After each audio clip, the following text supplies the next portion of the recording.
Carlos Morales Rodríguez, 40 años, desde California, en Estados Unidos.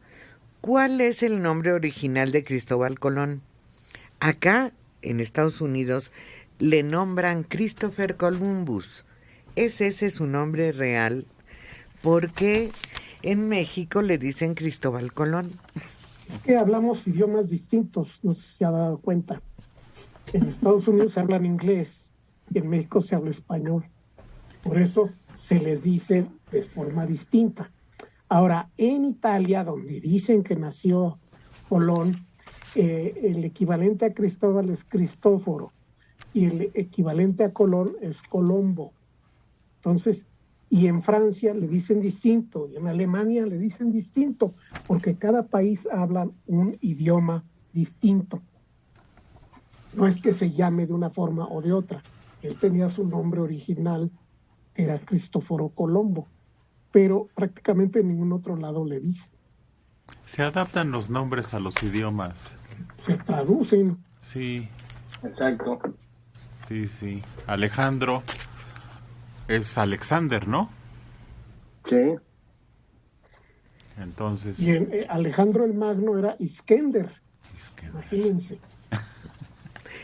Delfina Blanco Arredondo, San Luis de la Paz, Guanajuato. Ayer comentaron que están preparando un gran festival por el descubrimiento de América. ¿Qué vamos a festejar? ¿El yugo que vinieron a colocar nuestros antepasados? Yo no encuentro motivo para festejar. Yo creo que está un poco desorientado. No tiene idea de lo que habla. Sí, no, jamás hablamos ni nadie está haciendo ningún festival ni celebración del descubrimiento de América. El gobierno de la Ciudad de México está levantando un gran teocalli en la Plaza Mayor de la Ciudad de México, o sea, el Templo Mayor. Es todo para conmemorar la caída de Tenochtitlán, pero ellos insisten en conmemorar la fundación de Tenochtitlán. El próximo 13 de agosto se cumplen 500 años de que Tenochtitlán cayó básicamente en manos de los tlaxcaltecas, que eran el 99% de los guerreros, junto con huejotzingas, xochimilcas, totonacas y algunos otros. Pero es que sí parece un festejo por todo lo que están haciendo. Sí, pero no de Colón. Ah, no. No, nada tiene que ver con el descubrimiento de América. Todo eso ocurre en la mente de las personas. Bueno, Delfina, eso es lo que se está tratando. Jorge Morán Guzmán, Gustavo Amadero, 67 años. Si el pueblo de México, en su mayoría, leyera, hace mucho que sería un pueblo más libre e inteligente, además de ser más crítico, y no sería víctima de intereses mezquinos y abusivos de diferente tipo, incluidos los llamados medios de comunicación. No. Es curioso, pero eso no es cierto. Por ejemplo, Alemania era una nación leída. Su población leía libros y destacaba en poesía, en grandes obras, y cae en el nazismo, a pesar de leer. Y eso sucede en muchos países. El leer no te libra de caer en gobiernos dictatoriales y absurdos. Tienes que tener otro tipo de formación. Exacto, de bases. De aprecio a la democracia, de defensa a la democracia, a las libertades.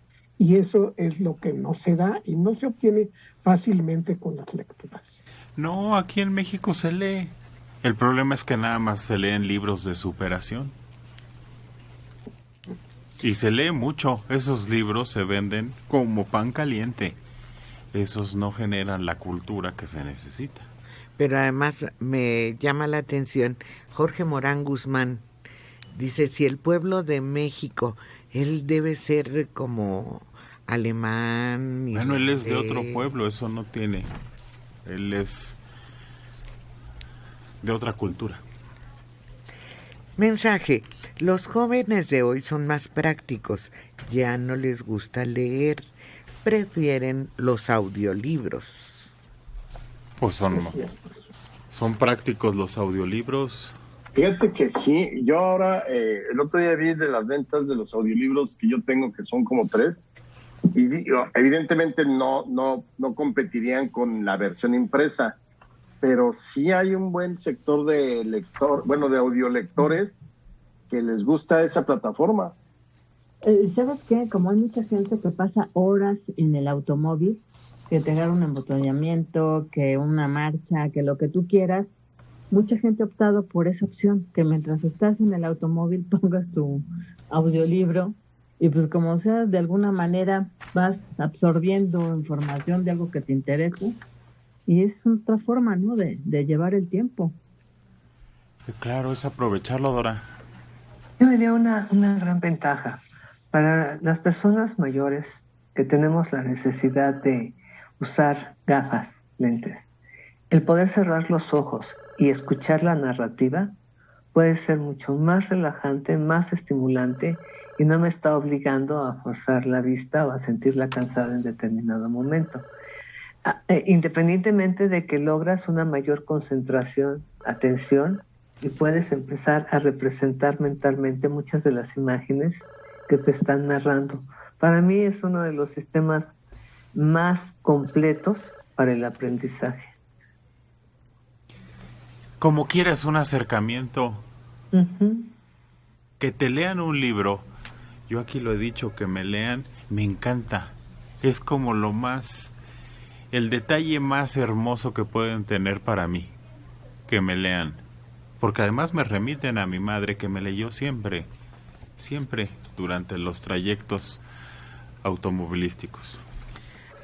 Andrea Padilla, 66 años, en Coacalco. Respecto a que los jóvenes no leen, les comento, mi nieta de 13 años formó un grupo con otras 3 niñas de la misma edad. Se reúnen a diario, vía internet, comentan sus lecturas y entre ellas se recomiendan libros. Mi nieta es Valeria, hija única, y yo estoy a cargo porque su mamá, mi hija de 41 años, trabaja todo el día. Yo adapto mi trabajo, soy agente de seguros, al cuidado de mi nieta y veo que este grupo de lectura les ha funcionado. Ah, qué bueno. Esos grupos de lectura son muy buenos. Muy bien, clubes de lectura. Sí. Y parece que sí funcionan, la gente se divierte, se interesa. Está muy bien esos. Mensaje: puede que los audiolibros sean prácticos, pero ya vieron cómo escriben los chavos en las redes sociales. Es importante, muy importante, que vean cómo se escriben las palabras. ¿Qué, Mario? Los chavos y los grandes, los adultos. Es que es un tormento leer el internet y el Facebook. Todos, por ejemplo, nadie entiende cómo decir A. A de haber, A de asombro, A de la proposición, la preposición A. Nadie sabe, todo el mundo usa como le da la gana eso. El haber es de veras la maldición de todos, de gente grande, tú los ves, no son chicuelos. La lectura no garantiza una buena ortografía. No, sí. No. Sí, Yo creo que sí. No. Yo creo que sí, porque esa gente no lee. No. Esa gente que escribe ay con H. Ay, no ha leído nunca un libro en su vida. No, se te van, aunque seas... Aquí lo decía María Lao, Rebeca Bollock. Rebeca Bollock tenía una capacidad insuperable. Cualquier palabra que uno le decía podía dar la definición. Así, como si fuera un diccionario. Ella misma fue correctora de estilo mucho tiempo, de textos, tenía una capacidad sobresaliente. Ella y grandes libreros con los que se reunía y coincidían. La buena ortografía es casi un don divino, decían ellos. Porque claro que se puede trabajar, claro que el que lee tiene un nivel superior al que no lee absolutamente nada. Pero lograr la buena ortografía no siempre es de lectura. Y no estamos hablando de que el que lee tenga una buena ortografía, sino que tenga una buena conversación, que desarrolle su imaginación. No es solo la escritura, Dora.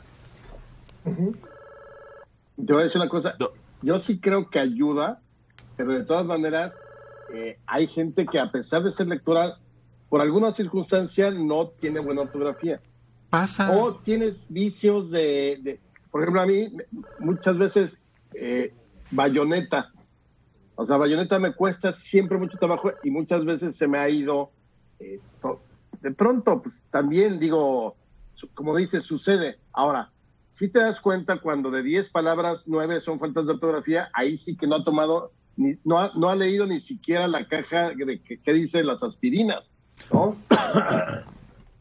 Pero fuera de ahí, alguien que más o menos lee recurrentemente debe de tener una ortografía cuando menos medianamente bien. Ándale, sí, Dora. Como dice Mario, o sea, si sabes el de ¿no? EH, no, el hecho, H, o el ay, o el A, ¿no? Se nos van. Dora.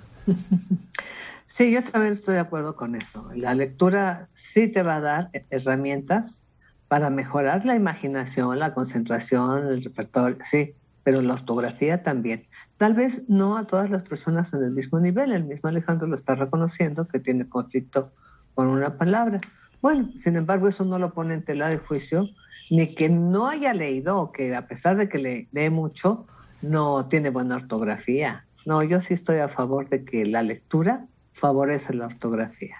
Por cierto que hablando de libros, una primera edición de El Llano en Llamas, publicado por el sello Fondo de Cultura Económica en 1953, cuya tapa está adornada por un grabado de Elvira Gascón, va a ser rematado este 10 de agosto.